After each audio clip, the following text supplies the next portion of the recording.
प्यारे दोस्तों, आज बहुत ज्यादा लोग ऐसे हैं जिनसे आप जब भी मिलो उनका रोना ही खत्म नहीं होता। उनकी विपरीत परिस्थितियां, उनके दुख तकलीफ, उनके जीवन की बहुत सारी समस्याएं, उनका नजरिया कैसा हो गया है, वो अपने जीवन से चुन चुन कर कमियों को ढूंढते हैं और उसका ढिंढोरा पूरी दुनिया में पीटते हैं। जबकि बहुत सारे लोग ऐसे भी हैं जिनके जीवन में चाहे कितनी भी बड़ी विषम परिस्थिति क्यों ना हो, उनका फोकस, उनका उद्देश्य, उनकी नजर हमेशा अपनी स्ट्रेंथ पर, अपनी ताकत पर रहती है, क्योंकि उनको पता है उनके जीवन का उद्देश्य उनके किसी भी दुख तकलीफ पीड़ा से बहुत ज्यादा बड़ा है। माफ कीजिएगा, लेकिन मुझे लगता है आज बहुत ज्यादा लोगों के साथ यह समस्या है। इसने विकराल रूप ले लिया है, हमारा नजरिया नेगेटिव हो गया है। मैं कोशिश करूंगा आज आप मेरी एक एक बात को सुनिएगा। मैं उम्मीद करता हूं आपको बहुत ज्यादा फायदा मिलेगा। एक महान व्यक्तित्व निक वुजेसिक 1982 में ऑस्ट्रेलिया में जन्मे। जन्म से ही हाथ पांव नहीं थे। आप देखिए कैसे स्कूल आना जाना, कैसे खाना पीना, कैसे खेलना कूदना, कैसी साइकिलिंग, कितना पीड़ादायक स्थिति। लेकिन उन्होंने इस चीज का रोना रोने की जगह यह सोचा, पॉजिटिव सोचा कि ईश्वर ने अगर ऐसा कर ही दिया है तो निश्चित रूप से इसमें भी कोई बड़ी प्लानिंग जरूर होगी। मैं आपको बताना चाहता हूं, आज की तारीख में 50 से ज्यादा देशों में उन्होंने अपनी मोटिवेशनल स्पीचेस दी हैं। लाइफ विदाउट लिम्स और एटीट्यूड इज एवरीथिंग, ये दो कंपनियों के वो फाउंडर हैं। उनका एक बहुत बड़ा स्टेटमेंट मेरे दिल को छूता है। उन्होंने कहा, उम्मीद का खोना हाथ पांव के खोने से ज्यादा खतरनाक है। उनको स्विमिंग आती है, उनको फुटबॉल खेलना आता है, उनको कंप्यूटर पे टाइपिंग करनी आती है। लगभग उन्होंने वो सारे काम किए जो सामान्य इंसान करता है। आज उनका परिवार है, पत्नी, बच्चे, सारी चीजें। मैं आपसे कहता हूं, जिसके हाथ पांव नहीं है, अगर वो ऐसा कर सकता है तो फिर हम लोग ऐसा क्यों नहीं कर सकते। तुम्हारे रोने से कुछ भी बदलने वाला नहीं है।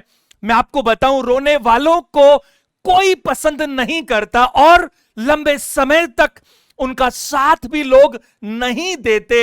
एक बात बताइए, क्या रोने से किसी समस्या का समाधान हो सकता है? नहीं ना। तो फिर क्या करें? मैं कहता हूं, बेस्ट कर्म कीजिए, मन से दिल से कीजिए, अच्छा कीजिए, फिर जो होता है उसे एक्सेप्ट कर लीजिए। मैं आपको बताऊं, जो विनर्स है ना, वो कभी भी शिकायत के मूड में नहीं दिखते। जो लूजर्स हैं, हारने वाले हैं, वो बहाने ढूंढते रहते हैं, कमियां ढूंढते रहते हैं, वो पलायन चाहते हैं, अपनी नॉलेज को अपडेट करना ही नहीं चाहते। इसीलिए क्या नहीं है आपके पास, इसका रोना रोना ठीक नहीं है। आप देखिए, बारिश एक इलाके में समान रूप से गिरती है, लेकिन जो धरती जहां पर हल चला, खाद बीज गिरा, तैयार थी, वहां फसलें लहलहा उठती हैं। जबकि आप जानते हैं, कभी किसी की छत पर कोई फसल थोड़ी उगती है। इसी तरह से आप देखिए, एक पिता की 3 संतान, समान परिस्थितियां, समान स्कूलिंग, समान खाना पीना, हर चीज। एक शीर्ष पर पहुंच गया, दूसरा औसत रह गया और तीसरा कहीं भी नहीं पहुंच पाया।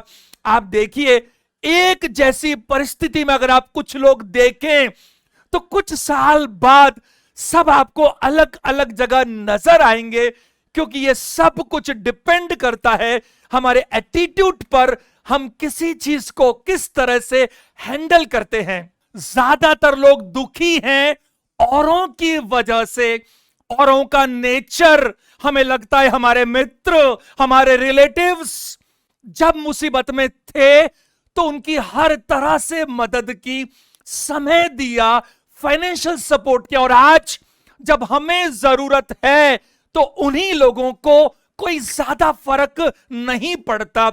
मैं आपको कहना चाहूंगा, प्लीज ऐसे लोग भी जिन्होंने आपके साथ बुरा किया, प्लीज उनके बारे में सोचना बंद कर दीजिए, सब ऊपर वाले पर छोड़ दीजिए। क्योंकि आप जानते हैं ना, अगर आप कीचड़ में पत्थर फेंकेंगे तो छींटे तो निश्चित रूप से आप पर भी आएंगे। इसलिए नेकी कर और दरिया में डाल। इस संदर्भ में दो पंक्तियां मुझे बहुत अच्छी लगती हैं। ईश्वर कहते हैं, तू वो करता है जो तू चाहता है, पर होता वही है जो मैं चाहता हूं। तो तू वो कर जो मैं चाहता हूं, फिर होगा वही जो तू चाहता है। गीता के दृष्टिकोण से कर्म का फल व्यक्ति को उसी तरह ढूंढ लेता है जिस तरह एक बछड़ा हजारों गायों के बीच अपनी मां को ढूंढ लेता है। प्लीज ये कहना बंद कर दीजिए, मेरे साथ ही ऐसा क्यों। ये रोना बंद कर दीजिए। मुझे लगता है ये प्रकृति, ये ईश्वर, ऊपर वाला जिसे जिस लायक समझता है उसके साथ उतने ही बड़े इम्तिहान भी लेता है। हमारा जीवन हमारी अपनी जिम्मेदारी है। कमजोर मत बनिए। मुसीबत चाहे कितनी भी बड़ी क्यों ना हो, कितना भी बड़ा संकट क्यों ना हो, कैसी भी विषम परिस्थिति क्यों ना हो, क्या वो हमारे जीवन से बड़ी हो सकती है? नहीं ना। इसीलिए प्लीज अपना सारा फोकस समाधान पर लगाइए, समस्याओं का रोना रोना बंद कीजिए। और एक बात बताइए, क्या ये विपरीत परिस्थितियां हमें और मजबूत और प्रभावशाली और ज्यादा ट्रेंड नहीं बनाती? बनाती है ना।